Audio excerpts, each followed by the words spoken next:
It's the 93rd minute, Seattle. For the very first time in history, Iran are seconds away from the knockout round of the World Cup. The ball breaks loose in the box, a pop, the net shakes, a whole country jumps to its feet. And then everyone looks up at the big screen. A thin line stretched across the pitch. One word, offside, by less than a width of the shoe. The goal is gone. Here's the strange part. This is the most advanced World Cup ever played. The technology can now measure a moment down to a hair. Some of the most accurate decisions ever made on a football pitch. And yet when the technology did exactly what it was supposed to do, a huge argument broke out. A lot of people felt like something has been lost. That the spirit of the game itself was under threat. Which leaves us with a strange question. How accurate is too accurate? To answer that, you have to see the technology behind it. So stick with me because we are going 3 places. Inside a ball that can feel your touch, up to the cameras that build a moving 3D skeleton of every player on the pitch,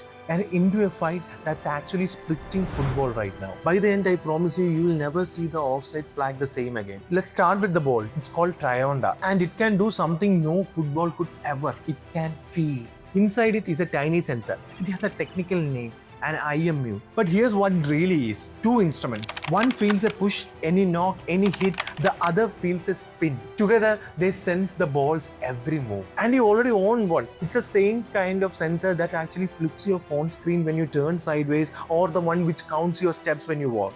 But this one is much faster. It checks the ball 500 times every second. It feels the exact instant a boot touches the ball. Every touch, every kick, how hard and exactly when. Why does a ball have to feel that 500 times a second? India's only Gen AI powered BTech CSC. No more boring lectures. Top executives from tech companies have come together to craft a BTech CSC where 80% of your time is spent on practical learning starting from day 1.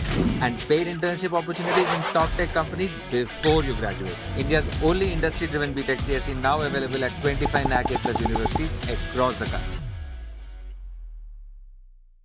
Why does a ball have to feel that 500 times a second? Let's take an example. Rewind to 2009. Thierry Henry controls the ball with his hand and sets the goal that knocks Ireland out of the World Cup. Nobody saw it, but a ball that could feel a fingertip would have caught it. That's the kind of mistake this was built to end. It's so sensitive that in this very World Cup, it caught something nobody else could. Croatia thought they had scored in the last minutes against Portugal, a goal to stay alive in the tournament. But seconds earlier, a Croatian player had grazed the ball with his head so faintly that even slow motion replays couldn't see it. He wasn't even sure himself. He just thought he felt a touch on his hair. But the ball was sure. That almost invisible touch left a teammate offside and the goal was gone. But the ball is only half the story.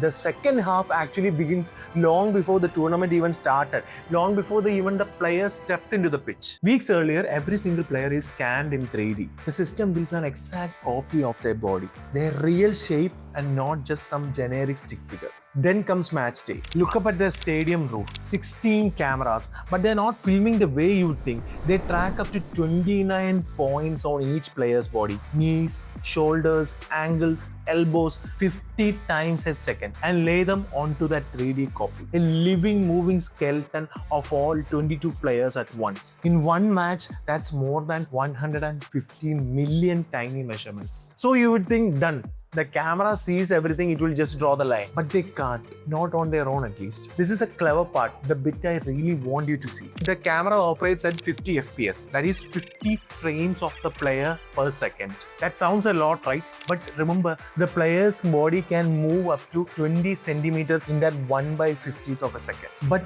the offside can be as small as 2 centimeters. So what happens when the exact moment when the player touches the ball is between 2 snapshots? That's where the ball comes in. It catches the precise instant where the player's body touches the ball and puts a timestamp on it. So the entire thing runs on 2 witnesses. The ball knows when the ball was played. The camera knows where everyone was standing. On its own, each of them are half blind, but put them together and they freeze a moment no human, no machine ever could. And just imagine what it took to build that. While everyone is scared of AI coming for their jobs, AI is quietly making new jobs in fields it had no business being in a couple of years ago. From the developers who built this to the data analysts trying to make sense of all this data. Nobody saw these opportunities coming. So let's get back to the primary question. How accurate is too accurate? Let's go back to the Iran's goal itself, right? The player who scored that didn't feel a millimeter. He didn't cheat. He didn't even know he was offside. See, the machine did its job. The machine was right, but it still broke a nation's heart. And it wasn't only Iran's fans who felt it. Neutral writers, former players, fans who had no team participating in that match all asked the same question. Should a goal really be cancelled over a gap you can't even see? Offside was invented to stop players from camping right next to the goalpost. It was never meant to take away a fair goal just because a player's shoulder was a bit ahead. And the game itself is starting to wonder too. Arsene Wenger, who now runs football development at FIFA, wants to change the rule. What he suggested was that an offside should only be considered when the player's entire body is past the defender. His reason, he thinks that these razor-thin calls are draining the soul out of football. The technology can be perfectly accurate right now, but the harder question is, does more accurate necessarily mean better? But here's the part that assures me, the machine never makes the call. It's called semi-automated.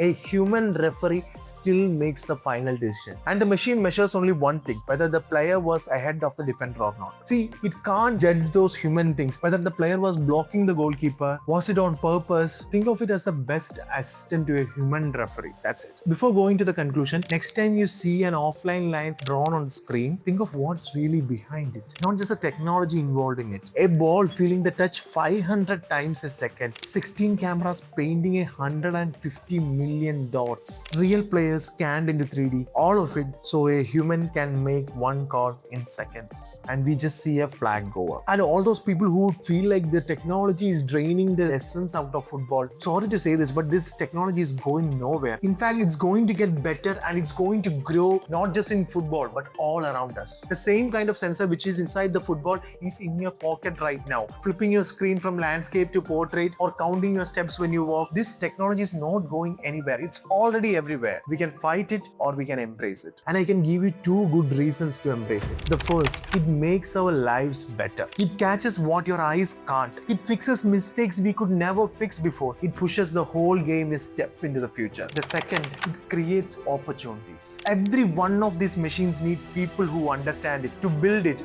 run it, to make sense of what it sees. And the people who build that future, they are the ones who actually ask, how do they do it? They're the ones who never stopped asking, how does this actually work? And then learn to build it themselves. That's the whole idea behind this channel and behind Kalbir. Don't just watch the technology arrive, understand it so you can build the next one. These doors are opening in places you never expected, even in the game you love. So instead of arguing whether who's right, let's sit back and enjoy the game. The Hand of God, 1986, Maradona against England. To Argentina, it was a miracle. To England, it was the hand of the devil. The same very goal, one nation's miracle, another nation's robbery. A game they loved turning unfair on them. With the ball we have today, that goal could never stand. The ball would feel that hand. So does that mean we will never see another hand of God? Yes. But neither will we see another hand of devil. A little less magic and a lot less heartbreak. That's what football has quietly become. Human skill